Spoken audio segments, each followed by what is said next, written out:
Just $10 a month helps the RightWay Foundation continue to transform foster youth futures through housing, mental health, employment, and community.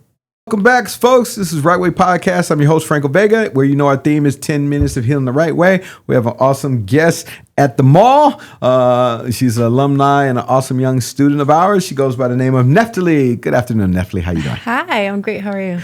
Thank you for asking. Hanging in there. Just long, another day in paradise, South Central Los Angeles. Tell us, who is Neftaly? Neftaly is a go-getter. Mm-hmm.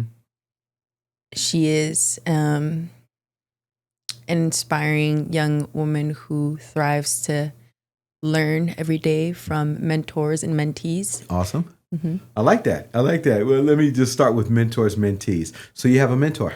I do. I have a couple of them. There you go. Even like that, even better. I have several of them, and I'm 52. And that one of them is younger than me. Mm. You know. So what do you like best about your mentor? About all of them, or just one specifically? Pick one. Just one specific. Or you can pick bits and pieces of all of them. You can go across. Oh, well, for my first main one, he's very faithful and honest and just and caring and gracious and empathetic. Oh, it's a man too. Yes. Oh, awesome. Good to go. Good to go. And okay. So how'd you find your mentors?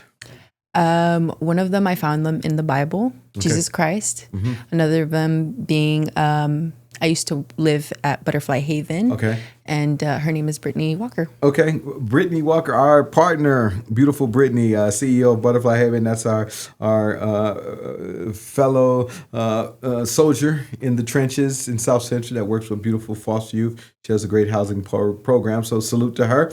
Okay. So let's go back. Tell us more about who is Neftaly. Okay. All right. Well, I am a... How'd you get here? Okay, cool. So I was, I got into the foster system at the age of 8. Mm-hmm. Imagine turning 18 and being handed a trash bag with your belongings and nowhere to go. For thousands of foster youth in Los Angeles County, that's reality. At the RightWay Foundation, we provide mental health care, stable housing, career opportunities, and a community that refuses to give up on them. For just $10 a month, you can help rewrite someone's story, from just surviving to thriving. Go to the RightWayFoundation.org and become a monthly donor today, because no young person should face the world alone.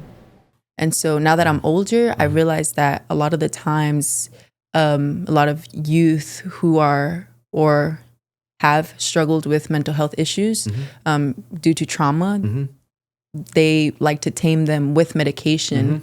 And so that's exactly what they try to do to me and did to me. So all I needed was a little bit of love, a little bit of patience, but that wasn't given. What was the result of my trauma was medication. So they drugged me and I was kind of like in this zombie state. And so let me clear for the audience and hear you correctly. So somehow the system wanted to give you medication. My mother didn't want to. Thank God for your mother. But then you were removed? Because of that, yeah. How did they know who was the one to say they want to give you medication? So there was an instance where I was in school and I was acting out. Gotcha. That's because my mother, she was going through her own things and I didn't understand it at the time because I was young. And so I was just trying to find a way to be like, hey, Mom, I'm here. I want you to see me. But of course, because she was going through the things that she was going through, she only had so much capacity to see me. So I ended up in the mental hospital, which they, that's where they prescribed medication and also provided us with a social worker saying that my mom wasn't fit. Yeah, exactly. Whoa. And how many brothers and sisters do you have? I have 3 brothers and 1 sister. Okay. And all by your mom? Yes. Okay. And were you guys all removed or was it just you? It was just me. Gotcha. So they basically gave my mother an ultimatum saying like, it's either me or all of our siblings. And so that was like, so I can't even imagine, like that's so heartbreaking. Yeah. Especially, I wouldn't know, I'm not a mother, but I can only imagine what my mom was going through at the time when they had mentioned that. How long have you known RightWay? And I've known the RightWay Foundation for about close to 5 years now. I've been knowing them since I've been knowing you guys for quite some time. I was in the group home. I started off in the group home. The only reason I asked you a question is I've never seen mental health issues with you. So, wow. That's the Lord. Yeah. I can't even. Okay. Yeah. Well, we follow our man from up above, Jesus Christ. Love the guy. But yeah, we believe in the Lord. We're not a religious organization. I respect every religion. But so I'm asking this question. I probably only asked one guest in the past. So you believe that God was there with you the whole time? Oh, 100%. There's been many instances to where I thought like that was going to be it. Like, because I've struggled with, suicidal ideation, and there's been many instances to where I would take medications to end my life. And can I share one of my stories? You can share all your stories, whatever you feel comfortable sharing. Awesome. So, my mother, she, during quarantine, they were struggling. They were going through a lot of things during the time. A lot of our relatives passing away due to COVID. And so, I'm about to cry. This is crazy. And so she was coping the best way she knew how, which was alcohol. And so was my father. And we ended up getting into an altercation the next day, or actually the night of, we fought. And I ended up running to like a neighbor's home to where they called the police because they seen, was, in pretty bad shape. And I just want to emphasize my mother is not a bad mother. She did the best she could with what she knew. But with that being said, I ended up in the hospital. Coming back home, my brothers were like, Mom and Dad are in the police station. And so we were all trying to figure out, is my older brother and then my younger brother, we're all trying to figure out like, okay, what's the next step? We obviously know that the social workers are going to come in because we know the protocols. We've been in this situation before. So we're like, okay, who's going to, go where? Our younger siblings are probably going to go with our aunts and uncles, and then we're probably going to be spread out in the system. So we were just trying to strategize. And then the next day rolls around. I was, I was trying to cope with everything. So I was just on the phone trying to figure out like, okay, where can I get some weed? Where can I find something to just like cope with this situation? Numb yourself. Exactly.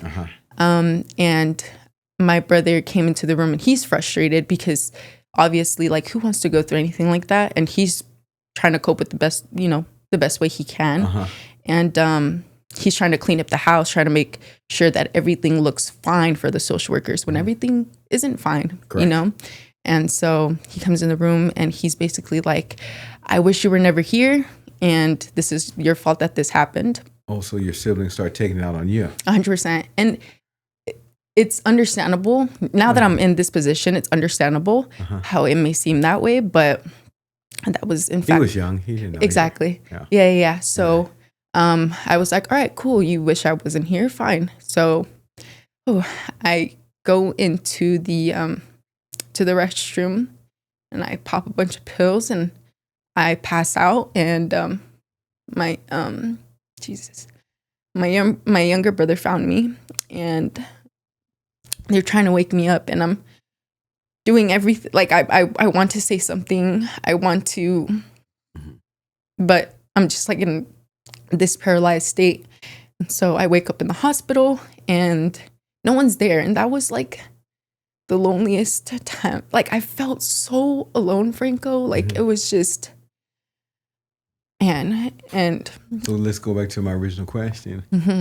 How'd you know God was there? Did you know God was there at that time, or you was too? I'm getting there. Yeah, 100%. So I end up in the mental hospital, a 72-hour hold, to where I knew how to play the system. But I was telling myself, once I get out of here, I'm going to kill myself. I don't care. No one was there for me before. No one is going to be there for me afterwards. So I'm like, I might as well just go. And so I showed them like I'm eating and I'm, laughing and smiling and playing this role that, they expect to see. After the 72 hours, they're like, you look fine, so you can go. But you weren't fine. You just played the game. I really wasn't. I was really like, once I get out of here, whatever the first thing I see, I'm just gonna go ahead and do it. So a social worker came to pick me up because I wasn't able to go back to my family, and I'm in the car, we get on the freeway, and I'm like, all right, I'm in the freeway. I'm going to open the door and I'm just going to, throw myself out into traffic. That was my mindset. And gospel music started playing. And it was such a comforting moment for me. Like I don't know, I felt so like I didn't have to do it. I don't know what it was. I don't know if it was the lyrics. I don't know if it was, but it was just so comforting. He'd even asked me like, do you want me to change the channel? And I was like, no, it's fine. And so I started crying. But once we got to our destination, like I started wiping my tears. I'm like, I don't want him to see me cry. Like, part of me still wants to die, but the other part of me feels like hopeful. He turns off the car and he's like, I don't think it was a coincidence that I came to pick you up. He said, I wasn't supposed to be here in this route. And that was like, for me, that was like a spiritual intervention. Because if that was the case, if I, had done what I had to do to kill myself, off myself, it would have happened. But I believe that, God has me here for a purpose. And he had to intervene in that moment because I kid you not, Franco, my mind was set. I was ready to go. Like, I did not want to be here anymore. I've endured too much trauma. Like, it was heavy for me. But that was one of the ways that he spiritually intervened. And that was such a monumental moment in my life because I love to share that with other people who are struggling with mental health. Not to say that, God or Jesus is the source for everyone, but just to be like, hey, like there's purpose to your life. Like just because there's this little moment and it seems so big in the moment. But I never want to minimize anyone's situation either. So. Well, when we was talking to our producer and scheduling you, we knew this would be longer than 10 minutes. So we're going to have a part 2 with our girl, Neftaly, because she has an awesome story to share of how she fought back and she's doing great today. So please tune in next week so you can hear part 2 about Neftaly. I'm your host, Franco Vega with the RightWay Podcast. Peace. God bless. We're out.